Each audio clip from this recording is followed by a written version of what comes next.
নামাজের সময় খুব হাই উঠলে কি করা উচিত? ঋণমুক্ত হওয়ার আমল কি? কোনো আমল আছে কিনা? ওযু করার সময় সাবান ব্যবহার করা জায়েজ না? উত্তরটা দিবেন প্লিজ। ফরজ নামাজে ভুল হলে কি সজদা দিব নাকি নামাজ ভেঙে আবার নতুন করে পড়বো? নামাজ পড়ার সময় যদি দেখি কোনো শিশু পড়ে গিয়ে ব্যথা পেতে পারে তাহলে কি নামাজ ছেড়ে তাকে ধরতে পারবো? নামাজের সময় কি মহিলাদের পায়ের পাতা ঢাকা আবশ্যক? কবরের নেম প্লেট পড়লে কি কোনো ক্ষতি হয়? কেউ কেউ বলে থাকেন এতে চোখের জ্যোতি কমে যায়। কথাটি কতটুকু সত্য? স্বামীকে নিজের বশে রাখার কোনো আমল আছে কিনা? মাঝে মধ্যে ঘুমের কারণে ফজরের নামাজ মিস হয়ে যায়, তখন কি করব? আযান চলাকালীন সময় নামাজ পড়া যাবে কিনা? জামাতে নামাজ পড়ার সময় যদি ইমামের পেছনে দাঁড়ানো অবস্থায় আমার কোনো ভুল হয় তাহলে করণীয় কি? নামাজের মধ্যে খারাপ কিছু মনে করলে করণীয় কি? প্রিয় দর্শক, আর বিলম্ব না করে চলুন আপনাদের করা জীবন ঘনিষ্ঠ জিজ্ঞাসা যেগুলো ইতিমধ্যে আমাদের কাছে চলে এসেছে সেগুলোতে আমরা প্রবেশ করি। এরপরে সোনিয়া আপনি লিখেছেন আযান চলাকালীন সময় নামাজ পড়া যাবে কিনা? জি, আযান চলাকালীন সময় নামাজ পড়লে নামাজ হবে, কোনো অসুবিধা নেই। একদিকে আযান চলছে, অপরদিকে নামাজ পড়তে পারেন। তবে হ্যাঁ, আযান চলছে এই মুহূর্তে আপনি আযানের জবাব দিবেন, আযানের জবাব দিয়ে তারপর নামাজ পড়বেন, এটা উচিত। হ্যাঁ, আপনি আগে থেকে নামাজ শুরু করেছেন, এরপর আযান চালু হয়ে গেছে, কোনো অসুবিধা নেই, এতে আপনার কোনো গুনাহ হবে না। অথবা আপনি আযান শোনার পরও যদি নামাজ পড়েন তাতেও আপনার নামাজ হয়ে যাবে, অসুবিধা নেই। হুমায়রা রহমান আপনি লিখেছেন নামাজের সময় কি মহিলাদের পায়ের পাতা ঢাকা আবশ্যক? পায়ের তলার অংশ ঢাকতে হবে কিনা সেটার মতো পার্থক্য আছে, এবং টাকার নিচের অংশ ঢাকতে হবে কিনা এটার মতো পার্থক্য আছে। অনেক বলেছেন পুরো ঢাকতে হবে না, অনেক বলেছেন ঢাকতে হবে। ঢাকাটাই নিরাপদ, তবে পায়ের তলাও ঢাকতে হবে, এটি আবশ্যক অবশ্যই নয়। ওবায়েদ এআইডি থেকে আপনি লিখেছেন জামাতে নামাজ পড়ার সময় যদি ইমামের পেছনে দাঁড়ানো অবস্থায় আমার কোনো ভুল হয় তাহলে করণীয় কি?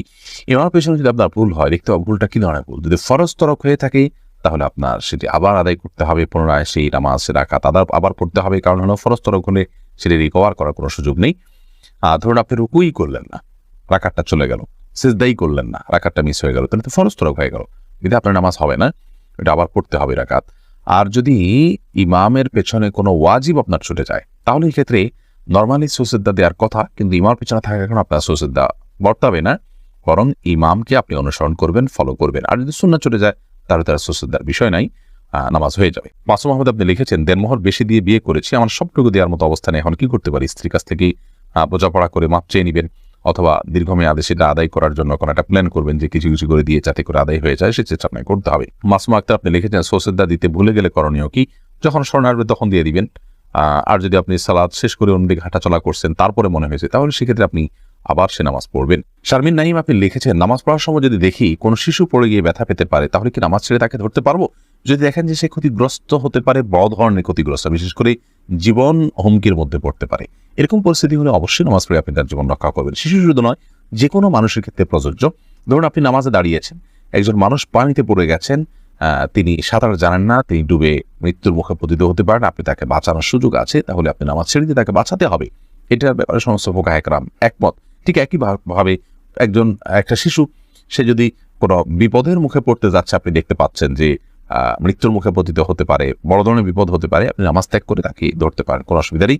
আর যদি হালকা পাতলা ব্যথা পেয়েছে, মনে হয় যে অন্য কেউ হয়তো ধরবে, হয়তো একটু কান্নাকাটি করে ঠিক হয়ে যাবে, তাহলে সেক্ষেত্রে আপনি নামাজ ছেড়ে তাকে ধরা উচিত নয়। সাব্বির খান আপনি লিখেছেন মাঝে মধ্যে ঘুমের কারণে ফজরের নামাজ মিস হয়ে যায়, তখন কি করব? ঘুমের কারণে হঠাৎ কালে ভদ্রে মিস হয়ে যেতে পারে নামাজ, তাহলে সেক্ষেত্রে যখন ঘুম ভাঙবে তখন আপনি নামাজ পড়ে নেবেন, কিন্তু নিয়মিত যদি এরকম হয় তা সেটা দোষণীয়। এমডি আব্দুর রহমান আপনি লিখেছেন অনেকে বলে ওযু করার সময় সাবান ব্যবহার করা জায়েজ না? উত্তরটা দিবেন প্লিজ। না ভাই আব্দুর রহমান, এমন কোনো কথা নেই। ওযু করার সময় আপনার সাবান ব্যবহার করাতে কোনো অসুবিধা নেই, এটি নেহায়েতি মন গড়া কথাবার্তা।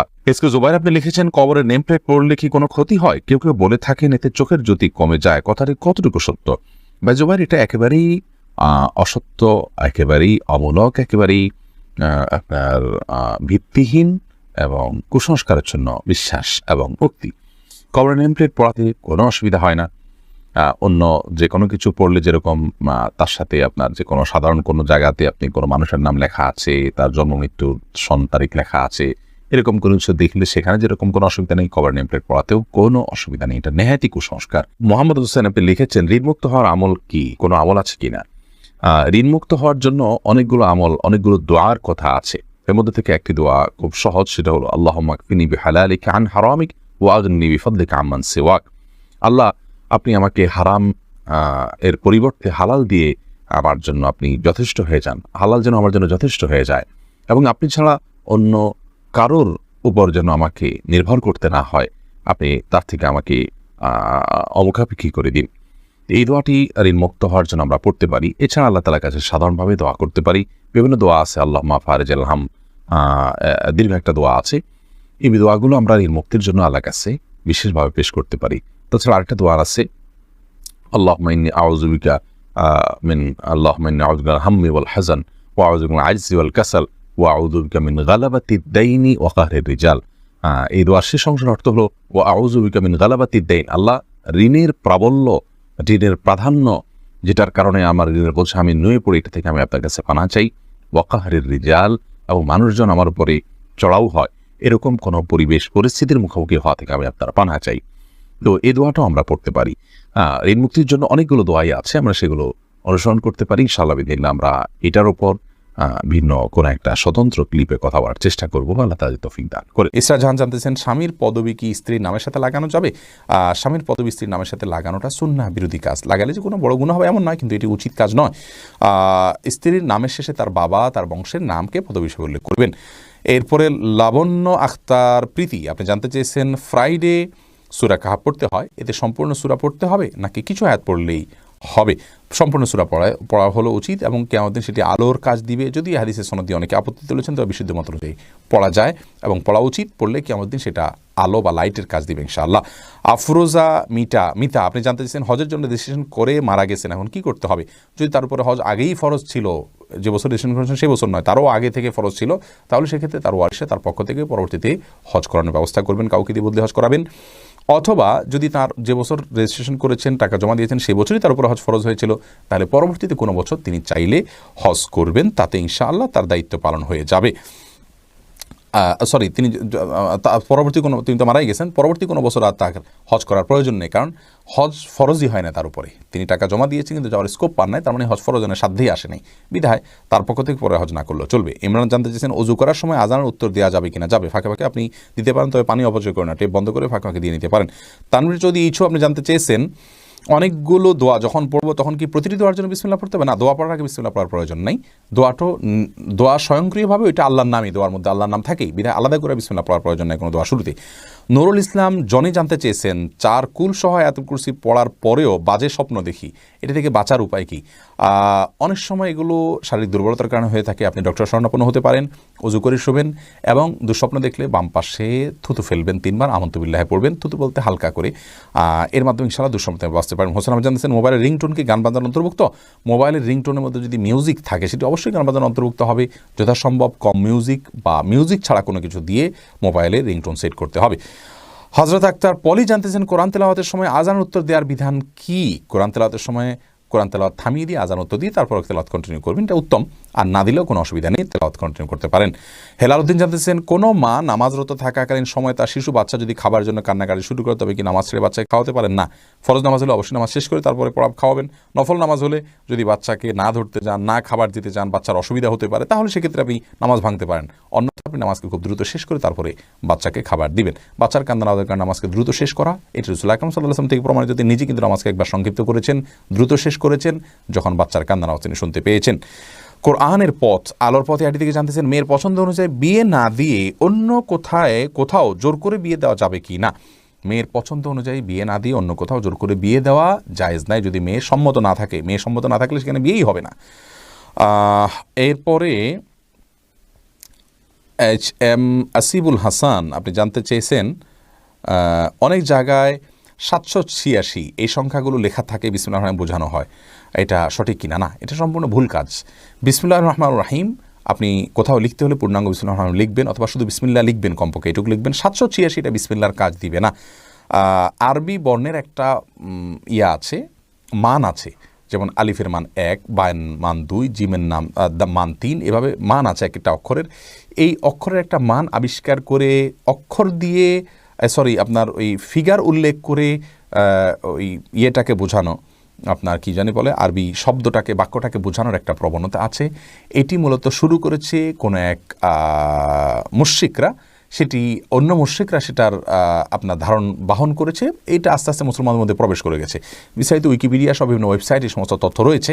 বিধায় বিসমিল্লাহির রহমানির রহিমকে সংক্ষেপে কোনো মানের মধ্যে নিয়ে আসা এটা জায়েজ নয়। এটি কোরআন হাদিসের শিক্ষা নয়, রাসূল আকরাম সাল্লাল্লাহু আলাইহি ওয়াসাল্লাম বা কোনো সাহাবা কেরাম এমনটি করেননি। আমাদেরকে আল্লাহ যেভাবে বলেছেন সেভাবে করতে হবে। বিসমিল্লাহ পড়বো অথবা লিখবো, 786 লেখা যাবে না। তাছাড়া 786 এটা আসলে বিসমিল্লাহির রহমানির রহিম হুবহু মান কিনা এটা নিয়ে সন্দেহ দেখা দেয়। যেমন বিসমিল্লাহির রহমানির রহিম মান হতে পারে কোনো কুফরি কালাম, কোনো খারাপ কথারও মান এই সমান সংখ্যক হতে পারে। বিধায় এরকম আপনার গাণিতিক সংখ্যা উল্লেখ করে বিসমিল্লাহির রহমানির রহিম বিকল্প হিসাবে লেখা জায়েজ নয়। সেলিনা খাতুন জানতেছেন, আমাদের বাড়িতে কুকুর থাকে কিন্তু আমাদের না, আর তাড়ালেও যায় না, তাহলে কি পাপ হবে? না, মানে আপনাদের না, অন্যদের কুকুর যদি থাকে তাকে তাড়ান দিবেন, তা না তাড়াইলে যাবে না কিভাবে? ঘরের ভিতরে থাকবে না, ঘরের বাইরে থাকতে পারে, কোনো অসুবিধা নেই। মুনতাহা আহমদ জানতেছেন, আমার মেয়ের আকিকা দেই নাই, এখন কি দিতে পারবো? ওর বয়স এখন 6 বছর, অসুবিধা নেই, দিতে পারেন, যদি আগে না দিয়ে থাকেন এখন দিতে পারবেন। এরপরে মাহবুব আলম রিয়া জানতে চেয়েছেন, কোরআন শরীফের সূরা দিয়ে আরবি ক্যালিগ্রাফি অঙ্কন করার সময় কি সতর্কতা মাথায় রাখতে হবে? কি সতর্কতা? আপনি যখন অঙ্কন করবেন আপনার অজু থাকা উত্তম, অজু রাখবেন, আর বিশেষ কোনো সতর্কতা নেই যাতে করে বিকৃত না হয়, ঠিক থাকে, এটা খেয়াল করবেন। এরপরে আমাদের ইউটিউব চ্যানেলে প্রশ্ন করেছেন এনাম বিন জাফর, আপনি জানতেছেন দাড়ি 4 আঙ্গুলের চেয়ে ছোট রাখলে কি গুনাহ হবে? দাড়ি লম্বা করা উচিত, এটাকে ছোট রাখা উচিত না, রাসূল আকরাম সাল্লাল্লাহু আলাইহি ওয়াসাল্লাম আমাদেরকে দাড়ি লম্বা করতে বলেছেন। জাইনা আফরোজ আপনি লিখেছেন, নামাজের মধ্যে খারাপ কিছু মনে করলে করণীয় কি? নামাজের মধ্যে খারাপ কিছু যদি কারোর মনে পড়ে তাহলে সেক্ষেত্রে সাথে সাথে মনটাকে ফেরত নিয়ে আসবেন, এটাই মূল করণীয়, এবং সালারের মাধ্যমে আল্লাহ তাআলা মাফ করবে। উর্মি আক্তার উর্মি আপনি লিখেছেন, শুনেছি নর্মাল ডেলিভারিতে সব আছে, এই বিষয়ে একটু বলবেন কি? ডেলিভারি নর্মাল হবে নাকি অপারেশনের মাধ্যমে হবে সেটা একান্ত আপনাদের নিজস্ব ব্যাপার। শরীয়ত ক্ষেত্রে কোনো বিশেষ কিছু ঠিক বা ধার্য করে দেয়নি।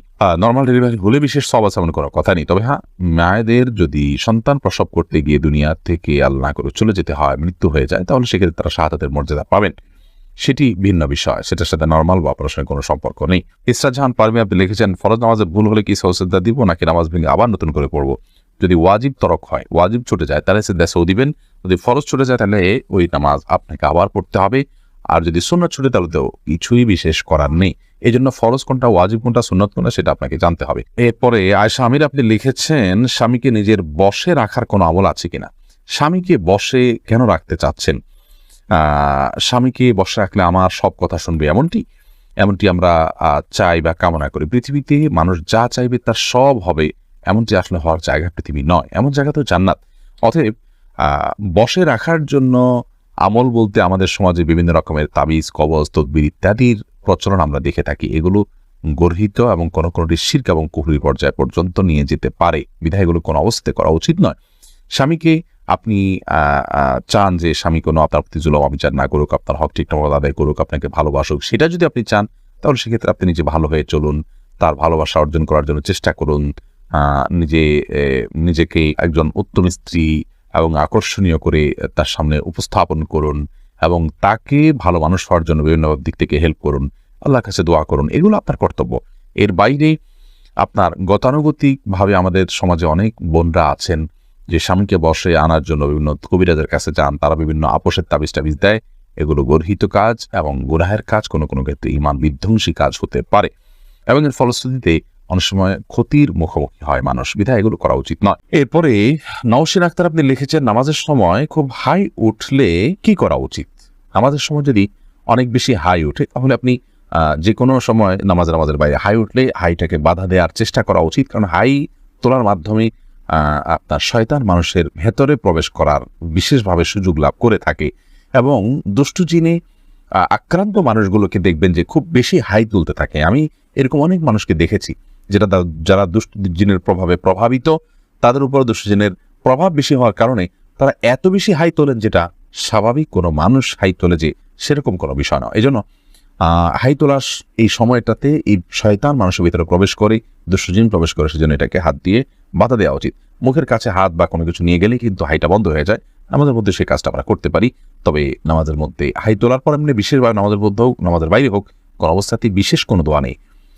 লা হাওলা ওয়ালা কুওয়াতা ইল্লা বিল্লাহ আমরা অনেকে পড়ি, এটা পড়তে হবে হাই তোলার পর, এরকম কোনো বাধ্যবাধকতা নেই, বরং আপনি হাত দিয়ে সেটাকে বাধা দেওয়ার চেষ্টা করবেন।